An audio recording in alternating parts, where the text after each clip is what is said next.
10 second, 5 second, ready start.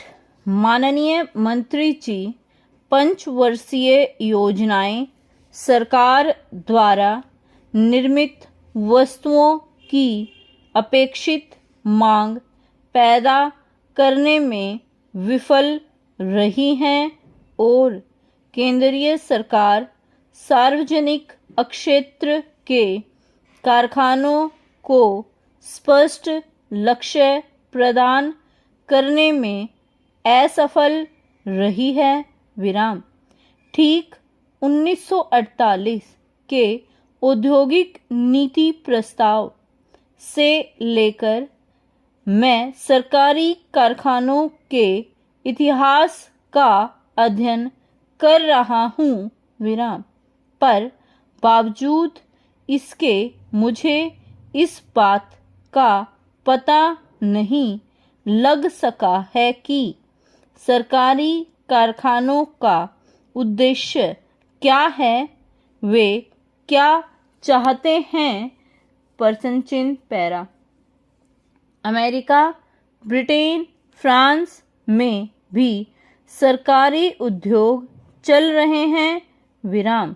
वहाँ उनसे यह अपेक्षा की जाती है कि वे असाधारण खतरों की स्थिति में निर्मित हों। विराम।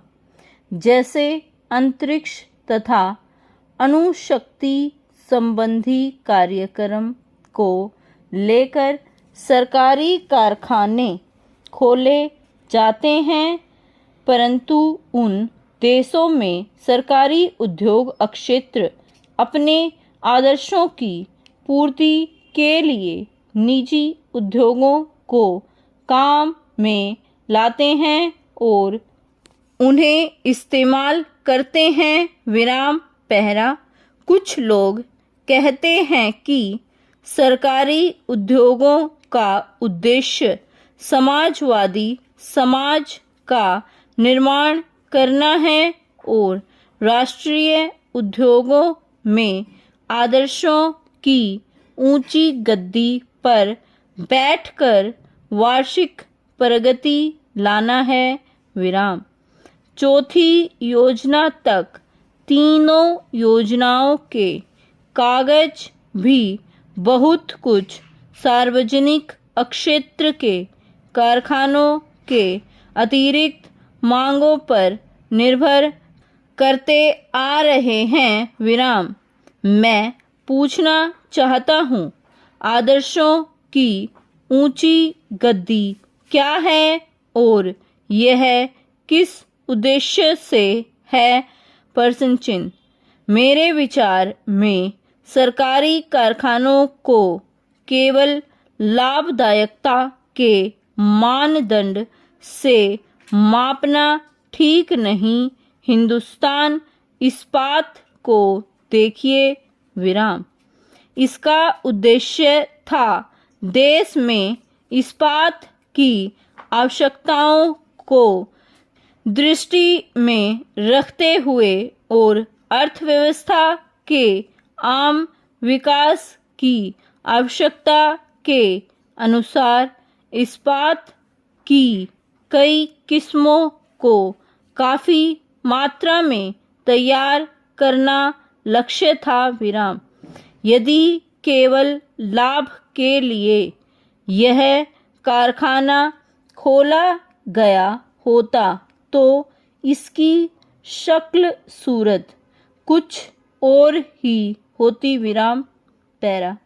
सरकारी क्षेत्र के कारखानों की सफलता के लिए दो स्पष्ट व महत्वपूर्ण उद्देश्य हैं और जो लोग उनमें काम करते हैं उनमें उचित मनोबल नितांत आवश्यक है। विराम। हिंदुस्तान इस्पात को केवल लाभदायकता के मानदंड से जांचना इसके उद्देश्य को नज़रअंदाज करना है। विराम।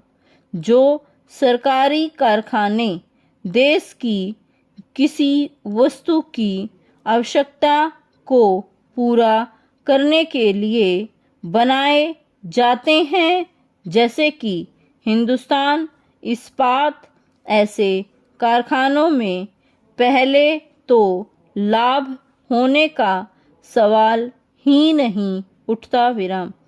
ऐसे सरकारी कारखानों से कुछ वर्षों के लिए लाभ की आशा नहीं करनी चाहिए, बल्कि उन्हें देश की उस आवश्यकता को पूरा करने का पूरा अवसर प्रदान करना चाहिए। कुछ सालों के बाद स्वतः उनसे लाभ होगा।